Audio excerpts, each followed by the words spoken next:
But yeah, I think we're in game 3, mulliganing down to 5. So he'll have to draw pretty well, because 4-color Loam can really come out of the gate and attack you very quickly. Mox Diamond into turn 1 Thalia is really hard for Storm to get around very quickly. What about the Leyline of the Void here? So you could bring him in. It is going to be good because Ad Nauseam Tendrils does traditionally run a main deck Past in Flames, and Patrick is running that today. Double Leyline so from Corey! Two Leylines. Two Leylines are better than one, right? Absolutely. Just in case one of them dies, like we saw against the last 4-color Loam for Loam deck. Yeah. So you always need to. And does Corey have the Nutter Butters? Turn 1 Thoughtseize. This is not looking good. Oh no! What do you want? I have a probe and a chain. What do you want? What do I don't you really want? care. What do you want? Hey, you come to my house and you ask me what I want? Huh?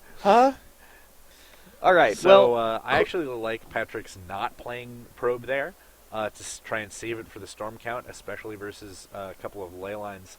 He's going to have to play without his graveyard, and you can just guarantee, unless that chain and ooze. Oh my god! That chain.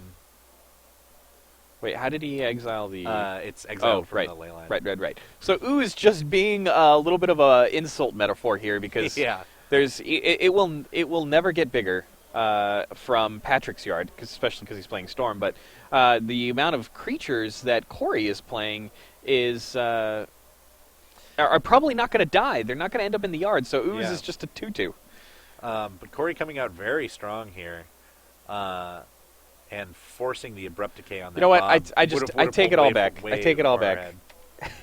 I take it all back. It is the Ooze is going to get bigger now. Well, yeah. But it'll be interesting to see if Corey's still strapped on mana, because that might forestall him from making this ooze bigger. And it's not like he increases his clock by too much at this point.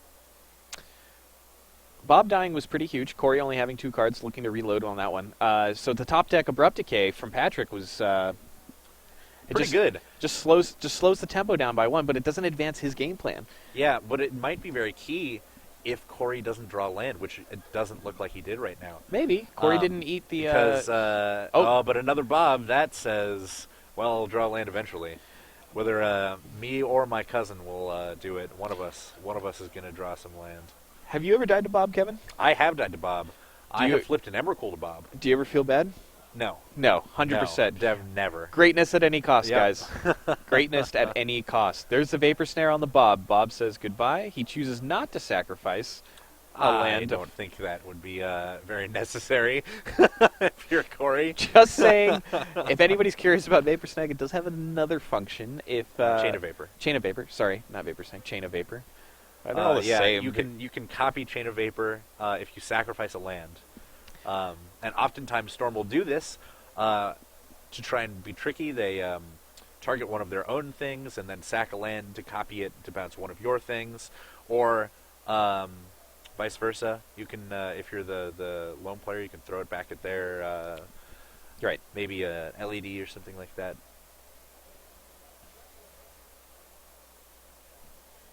So, does Patrick... Whoa. So yeah, he's just running out the Dark Petition to as the worst 5-mana tutor possible. It's okay. What does he get, Ad Nauseam? Probably. That's what I would expect. It depends on what his last card in hand is, and I think it's an unknown because he's played all the lands that we know of. But Patrick's basically... Okay, he takes... So he's getting a Lion's Eye Diamond. An LED. Does that mean he has a tutor in hand? Possibly. I mean, I know Patrick needs mana here, but he also needs to draw a million cards. Yeah, if that last card is Infernal Tutor, then I think LED is probably correct. Because then you start out with 2 Storm on your Ad Nauseam turn instead of just mana floating instead of just tapping out for it. Corey dropping to 15, making Patrick's life a little bit easier. Yeah, only has to hit that Storm of 8 instead of 10. Okay. But he is put under quite the clock. I mean, 2 turns now. exiling potentially Bob. Bob is getting exiled. Okay, so Bob gets eaten by the ooze, the circle of life, and 1 extra damage. Yep.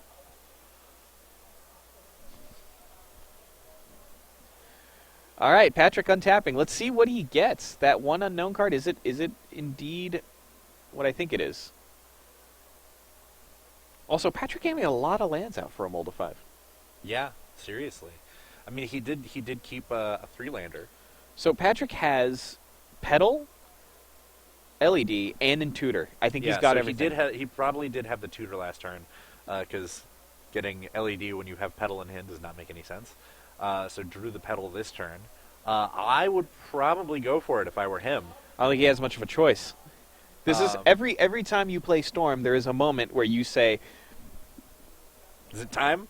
F it, let's go. Yeah. I guess it's time. I'm dead next turn, so might as well go for it. Yeah. And you roll the dice. He is deciding whether or not to draw another card, whether he can afford to, whether or not he's dead next turn. So he's looking at 5 damage. No lightning bolts from Corey. Maybe punishing fires. Those probably got taken out though. So the only downside to waiting a turn is if he draws something like Thoughtseize. Well, if he waits a turn, then he has literally no draw power. He's banking on drawing. He's planning on not tutoring for ad nauseam next turn, if that's the out. No, because he still has the lion's eye diamond to be able to be held back. No. As he just has no life to draw anything. That is true.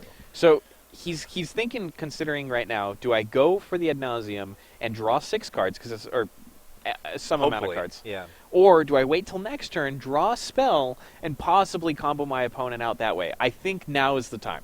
Yeah. The other consideration is if he can try and short tendrils Corey, and by waiting another turn, does Bob deal him enough damage? It's probably going to be about 1.5 in this Loam deck on average. But no, he's going to go for it this turn. Nope, flip the ley line. Let's go. Yep, let's do it. Greatness at any cost, Kevin. Storm count 2. Patrick. Looking to combo.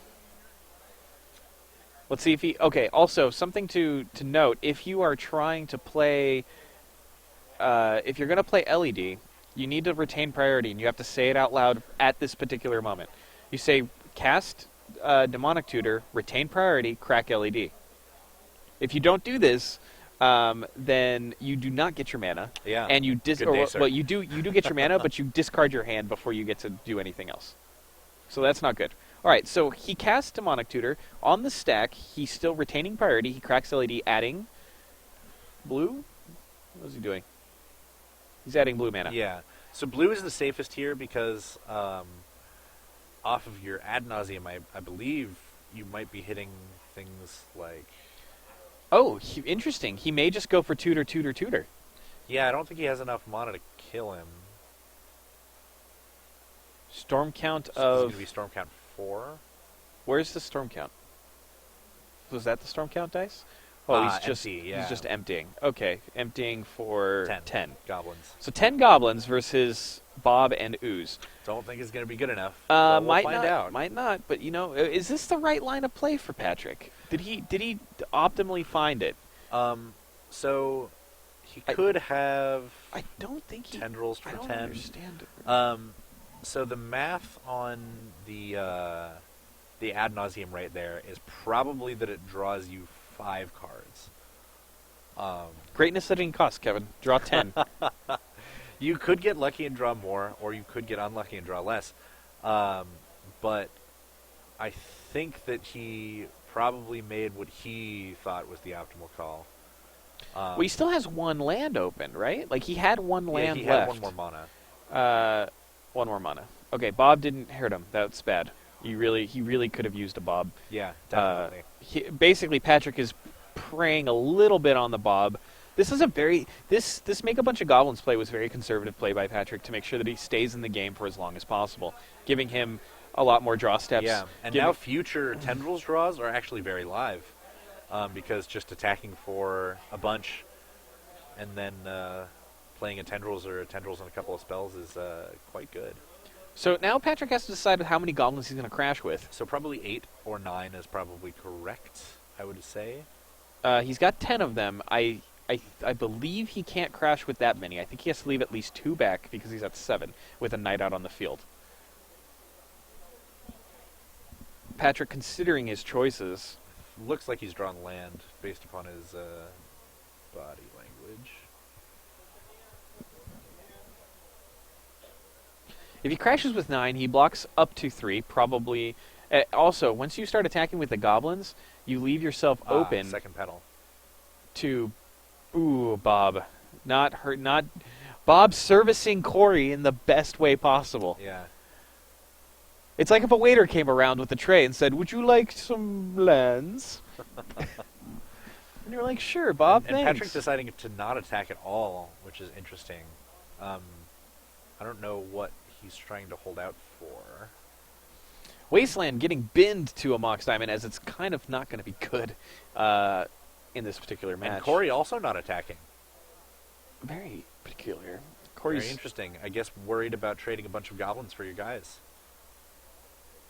So I wonder what changed this turn from all last right. turn. 9 goblins in for Corey. So block 3, take a bunch.